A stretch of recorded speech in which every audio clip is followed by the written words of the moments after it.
The whole world is governed by laws, the universe, in fact. Laws. We call it the law of electricity. We call it the law of gravity. There's mathematical laws, there's physical laws, speed and velocity laws, agricultural laws. There's all kinds of laws. Now that we find ourselves on the spinning planet, you just have to learn what I call the setup. Learn the setup. Life's setup. Now, we didn't set it up, but we're here, so you got to learn it. And we should learn the setup for two basic reasons. Number one, to keep from getting hurt. It's one of the major reasons for learning, so you won't get hurt. See, economically, socially, personally, you can get hurt just not knowing. Ignorance is not bliss. Ignorance is poverty. Ignorance is tragedy. You got to know, or you're going to get hurt. It's good to know not to walk out the 10th-story window. That's excellent information. Now, what if a guy didn't know and he walks out? Now he's dead at the bottom. Somebody says, well, the poor guy didn't know. You got to know, or you're going to get hurt. Okay. Now, here's a parenthesis. You don't have to like the setup. I don't ask you to like how it is. That's not what's important. But it is important to learn how it is.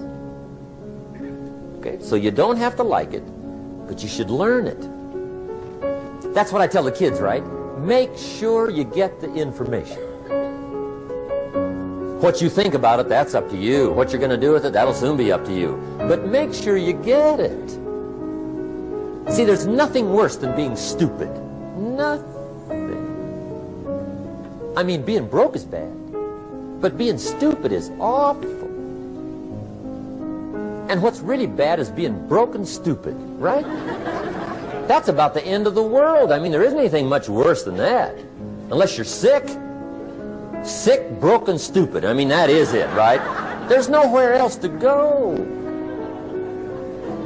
So make sure you get the information. It's key. You don't have to like it, but learn it. If this big monstrous thing lifts up in the sky, hangs there for a little while, cuts loose, comes crashing down, boom, shakes the ground for 5 miles. And then this big monstrous thing lifts back up in the sky, hangs there for a little while, cuts loose again, comes crashing down, boom, shakes the ground for 5 miles. It just keeps doing it, this big monstrous thing, lifting up and then crashing down, boom. Now, you might come along one day and say, that's got to be a stupid arrangement, which is okay. You're entitled to your opinion. But the first thing you should learn to do is get out from under it, right? That's number one. You might have a great moral argument. You might want to shake your finger at the sky, but do it from over there, right? So you don't get smashed. It's called your basic smart. So number one, learn so you won't get hurt. Whether you like it or not, learn. Now here's the second reason for learning, the setup, to benefit. It's called the plus of life. And that's what life is, right? Both minus and plus. The minus is tragedy, heartache, misery, failure, unhappiness.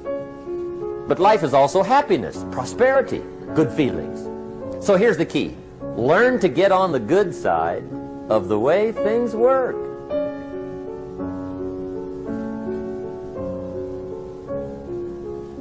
Now here's two of the basic laws, and we'll take our break. Shof taught me these. They come from the Bible. Now again, I'm an amateur, okay, when it comes to the Bible. I'm not a pro. So you'll sort of have to take my way of putting it. But here they are. The first one is the law of use. The law of use. And it goes something like this. Whatever you don't use, you lose. Lack of use causes loss.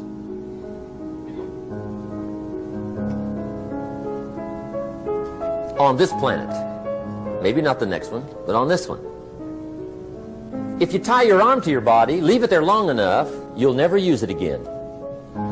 It's over for the arm. Now, it may not be over, but it's over for the arm. The only way to keep the use of this arm is what? Keep using it. If you quit, you lose automatically. They don't bring it up for a vote. You lose automatically when you quit. Now, the same thing that goes for your arm goes for your brain, mentality. The same thing goes for all the human virtues. Ambition, unused, declines.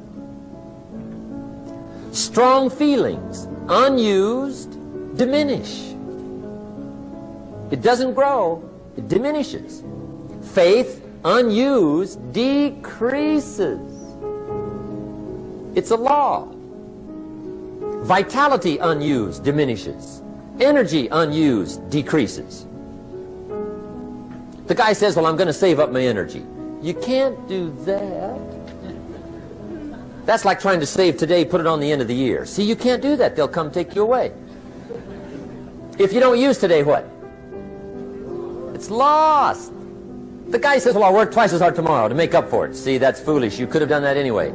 Today unused is lost. A talent unused is lost. An ability unused is lost. So here's one of the key expressions of the evening. Take a new inventory of yourself. Starting tomorrow, new project. Take a new inventory. And make sure that all of your talent and ability and mentality and ingenuity and vitality and strong feelings, faith, courage, make sure that all you've got's being used. Otherwise, you lose. Now, one of the best illustrations of the law of use is a Bible story called the Parable of the Talents. The talent story. Interesting story if you haven't read it in a while. Just review it. It's a good story. An ancient story. It says there was a master with 3 servants. He got them together one day and he said to the 3, I've got these talents. And in those ancient days, a talent was a measure of gold. And he said to the 3 servants, take these talents and see what you can do with them while I'm gone. He said, I'm taking a journey and I'll be gone for a while. When I come back, we'll get together, go over the book, see how you did. He said, here's 5 of these talents for you. 5. Here's 2 of them for you. 2. And here's 1 for you. 1. The master said, take those talents, see what you can do with them. When I come back, we'll get together, we'll go over it all. The servant said, okay. Master takes off. According to the ancient story, the master comes back from his trip. When he gets back, he gets the 3 servants together, and as he said he would, he asks, how did it go with those talents? You were 5. What happened? That servant said, well, I took the 5 talents you gave me and I put them to work. A little shaky at first, but he said things finally got rolling. And he said, I poured it on. And he said, my talents grew to 7, 8, 9, 10. He said, I doubled my talents from 5 to 10. Books will show. Master said, one heck of a job. Or something like that. He said, I gave you 2 talents. What happened? That servant said, about the same thing happened to me. I put those 2 talents to work, poured it on. They grew to 3 and then to 4. He said, I doubled my talents from 2 to 4. Books will show. Master said, well done. He said, I gave you 1 talent. What happened? That servant said, well, I took the talents you gave me and I carefully wrapped it and I dug a hole and buried it. And camouflaged it, I suppose, right, so nobody would steal it. And he said, fortunately, nobody got it. And he said, I knew you were going to be here today, so I dug it up. Here it is, safely wrapped. I did not lose it while you were gone. According to the ancient story, the master said, take that talent away from him and give it to the man that's got 10. Now you might say, well, I don't like that arrangement.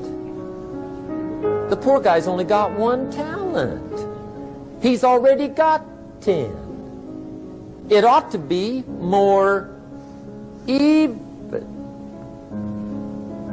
Remember, I didn't ask you to like it. But this one I would ask you to learn, because it simply means whatever you do not employ, you forfeit. It's a law. So learn well the law of use. Now here's the second one, and we're going to take our break. Second law. from the Bible. This one we've heard since we were small, I'm sure. It's called the law of sowing and reaping. In fact, we probably heard it so often we could quote it. It says, whatever you sow, what? You shall reap. Fairly blunt, hopefully clear. Here's my first suggestion on the law of sowing and reaping. Don't try to beat it. You might as well try sitting on the sun in the morning. Keep it from coming up. You'll have better luck. Whatever you sow, you reap. Now, for a fair share of my life, I'm a bit mixed up on how all this applies. Among a lot of things I was mixed up on. I knew I wasn't reaping too good. That I understood. My problem was I was confused about what was causing it. Remember me with the funny list? I thought those are the reasons why it isn't working out well. And then Mr. Schoaf gave me the clue that helped me figure it all out. He said, Mr. Rohn, I have another answer for you. There's another way to quote this law that'll show you where the problem is so you can go to work on it right away. All you need to know is where the problem is, then you can go to work on it. So he quoted me the law another way, and I found out what my problem was. Here's the way you quote the law. Whatever you reap is what you've sown. Now I knew what my problem was. Whatever you reap is what you've sown. If you don't like the crop, who do you look up? Answer, whoever planted it. And where do you find who planted your crop? Answer, in the mirror. What I finally learned to do come fall was to go to the mirror. That's where you go. And if necessary, you say, a few skinny carrots? I got to be unimpressed. Where were you last spring? Asleep? Didn't you read the books? Did you break your hoe? Let me give you 7 key points to the law of sowing and reaping. Let's tick right down through the list of 7, and it'll be break time. 7 points to sowing and reaping. Here's part of the philosophy that really helped me to make some changes in life direction. Number 1, the law of sowing and reaping is negative. That's number 1, which simply means if you sow bad, you reap bad. Now this is kind of 3rd grade, but it doesn't hurt to go over the basics. If you plant thistle seeds, you don't get pumpkins. Honest, no use looking for pumpkins. John says, how come no pumpkins? Come on, John. The law's negative. That's how come. Now here's number 2. The law's positive.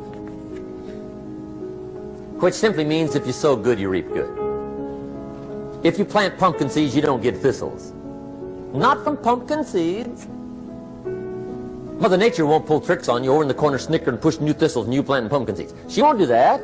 You will get pumpkins from pumpkin seeds, and the reason is because the law is positive. Now here's number 3. I got excited when I found out the full dimension of this. See, you do not reap what you sow, but rather you always reap much more than what you sow. So the 3rd key word is more. You don't get back what you put out. You get back much more than what you put out. And it works both positive and negative. On the negative side it said, if you sow to the wind, you reap the whirlwind. So you've got to get ready for that, or you will be naive. The valuable commodity I know of is information. Wouldn't you agree?